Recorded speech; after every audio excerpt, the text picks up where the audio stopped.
that's the inspiration that you need, because if he can become a great public speaker, so can you.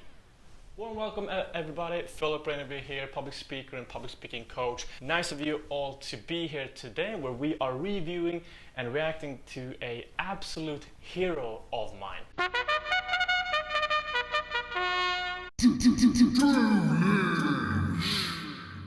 Is not only a comedian and public speaker, he's also a finalist in America's Got Talent. And I'm so proud because he, like me, is a person who stutters. In this video, we're going to review his journey as a presenter on stage. From one of his first videos to his first appearance on America's Got Talent to one of his latest videos on YouTube, and just see how he has progressed, because he was good from the start, he got better in the middle, but at the end, I promise you, what you are going to witness will blow your mind. If the timestamp is correct, this video is from 8 years ago, so it's a while back. But let's start with this and then see how much he 8 years later from this first video has progressed as a comedian, presenter and public speaker.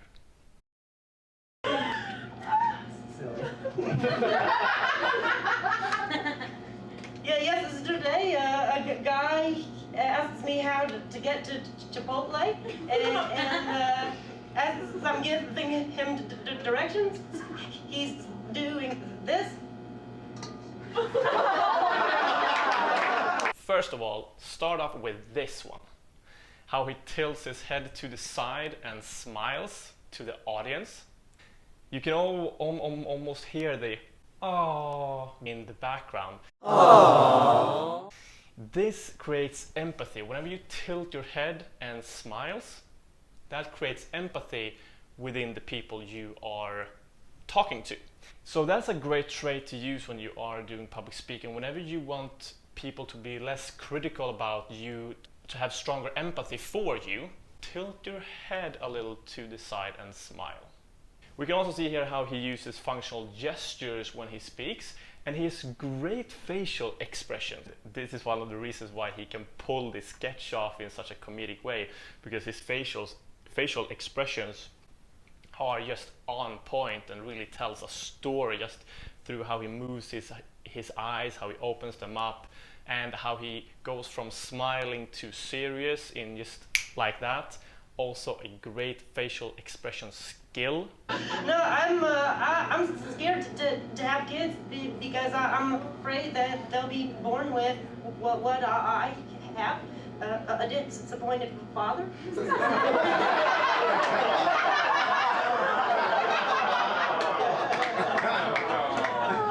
The downside here is that he's using a microphone.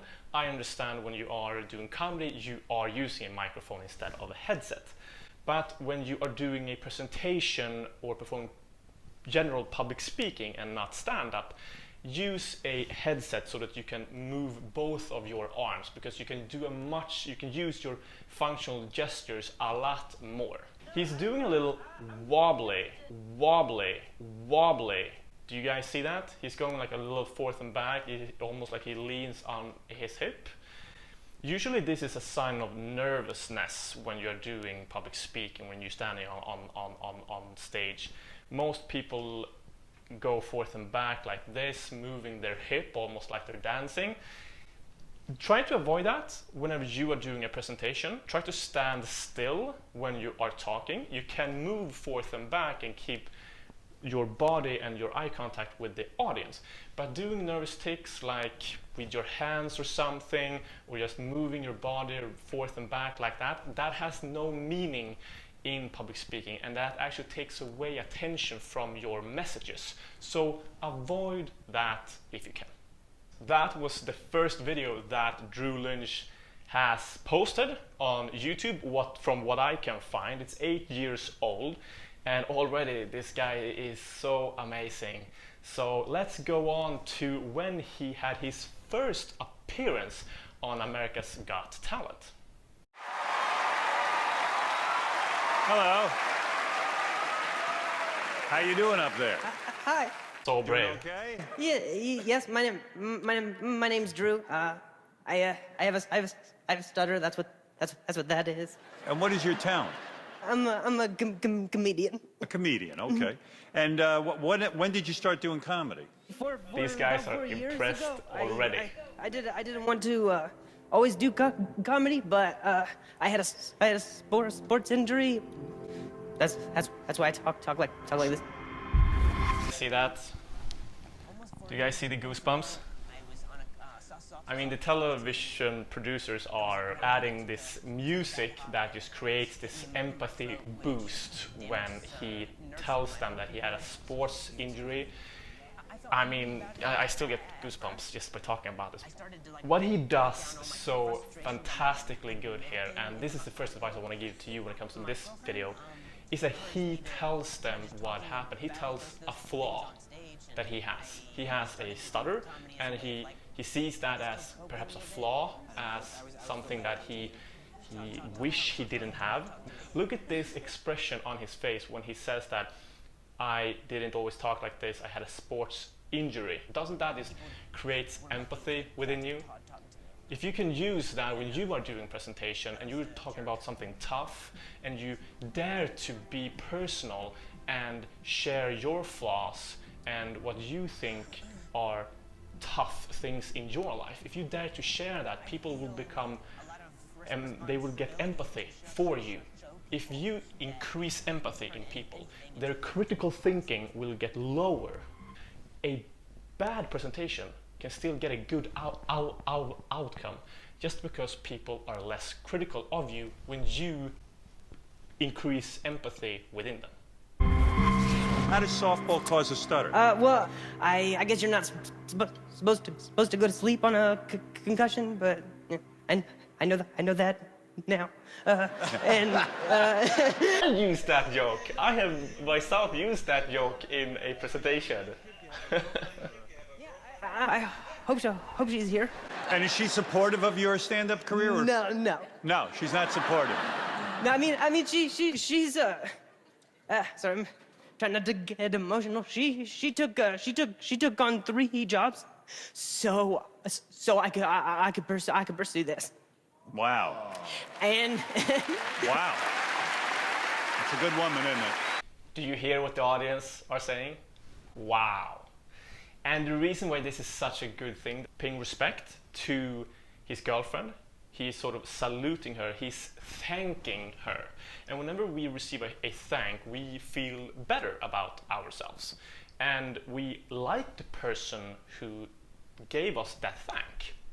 And when we are watching someone giving respect, giving a salute, a thank you to someone else, and especially in a situation like this where she took on 3 jobs to support him and of his career, we like Drew a lot more just because he was so humble and thanking his girlfriend for giving him this opportunity.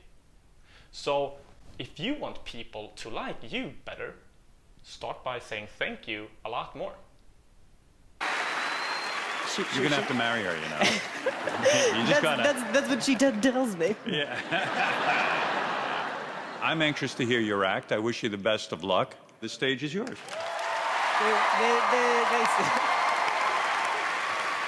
I'm okay with my voice, but I still struggle with some things like I have the hardest time at a drive-through. You know, cause you got to say the order fast, and you're talking through an intercom. It's like I don't know why I work there. It's also a sort of rhetorical device or technique that he's using. It's a form of twist where you are telling a story and you are expecting, you are seeing in your head, in this case, you're seeing him at the drive-in, sitting in his car. But then the twist comes and he actually works at the drive-in. That is a great comedy skill, but something that you also can use when you are performing public speaking. twists in your stories when you are doing presentation is getting the audience to feel smarter, more alert. They get more attentive to what you are saying. So use a twist in your presentation and your stories to create nice effects. But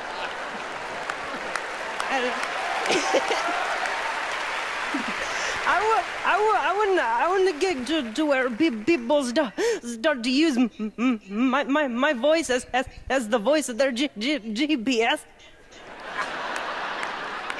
It's like in 1,000 feet, make a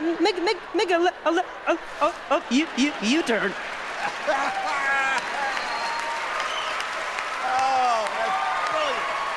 Your destination is ahead of. He has a very high-pitched voice when he speaks, and usually people with high-pitched voices are not the best presenters because it tends to become a little bit annoying and hard to listen to. We, on a psychological level, we humans, we like voices who have a low register. We connect low register voices with a greater credibility. One would think that I might even be in love with my voice. I'm not, because it would be the most unfaithful lover I've ever had, because it fails me often. How? Because I'm a stutterer. But Morgan Freeman is in this. That's the voice of God, baby. One thing I can tell you, if you're looking to improve the sound of your voice. So when you have a high-pitched voice, try to get a low register. And a good way to do that I have learned as a stutterer is to just lower the chin.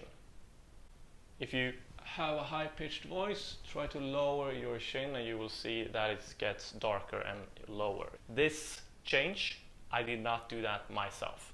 And that is because the vocal cords in your throat that Drew Lynch has injured, and that is why he stutters. Those vocal cords, they get shorter when you are lowering your chin, and they become less tense.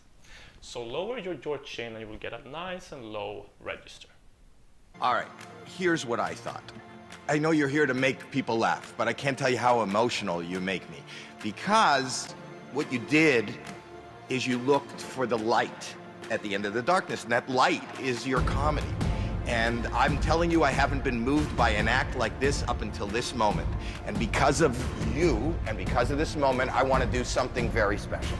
Something I haven't had a chance to do, and I'd like to do this.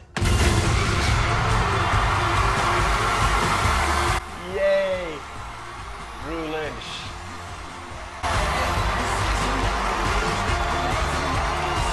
Alright, I can't stop smiling. But let's look from a public speaking perspective what has happened since this moment. Let's look at his latest video and see how has he changed as a public speaker and presenter. What's that? Is that a sign? Drew, you kissed my mom. My turn? What happened to the stutter? I have not watched this video yet. And do you notice that he doesn't stutter? And do you notice how low his register is? If you compare it to the other videos, his chin is actually lower right here. Which means that not only I think he's gotten better control of his stutter, he sounds more mature, he sounds more credible. Wow. Now, stuttering is a disability which, when you have it, you suffer from involuntary blocks and repetitions when you speak. And it's a very hidden disorder and it affects millions of people very negatively. You should not have to hide it or take control of it. The society should be more acceptable towards people who stutter and let them stutter. You can compare this thing, he not stuttering anymore, to him having a disability and he can't walk, and then suddenly 8 years later from the first video the guy can walk. That is how amazing progress that Drew Lynch has done here. Fantastic. Am I one of the COVID cases? Do you notice how he stands so firmly on the ground? He doesn't wobble forth and back like he did 8 years ago. He doesn't hold the microphone in his hand, which means that he got both of his hands free. And the cool thing here is that one of his arms is easy on the side, and he uses the other one to talk. Usually people put their other hand in your pocket or put both your hands behind your back because you get uncomfortable. But if you are doing a presentation and you're using just one hand at a specific moment to talk, you should do like Drew does here. Let the other arm rest. Don't put that in your pocket. This, when he says, and they bleep it. This cannot be happening here. That should say f***ing Titans or some shit. And I'm gonna bleep myself too, but he said. That is what can be called a breach of style. When you talk in a professional way and then you add a curse word or something other that seems out of place of the context, that's a breach of the speaking style. And that creates focus. You just add a different word that doesn't really suit the context, people will, what happened? What did he say? And you get people's attention. So use breach of style when you want to grab people's attention. Maybe don't curse or something like that, or curse in a nice way if you find a way to do that. Not for the mom and daughter combo. Jesus, what is this, a f***ing Wendy's? Can I get the mom and daughter and some onion rings? Do you see that, how he crossed his arms? Usually this is a bad thing in public speaking, to crossing your arms, because you're showing that you distance yourself from the people you are talking to. But in this case, he also looks up and he creates sort of this story in the way he's using his body language. So when you do this with your arms and you use your body language to tell a story, that is a high skill technique in public speaking, because a lot of people cannot pull that skill off of using a negative part of your body language and turning that into a positive thing. That is really well done. And I just think that anything that this guy does, he turns his flaws into his benefits. He turns bad public speaking techniques into benefits and assets. What an amazing genius and such a smart guy.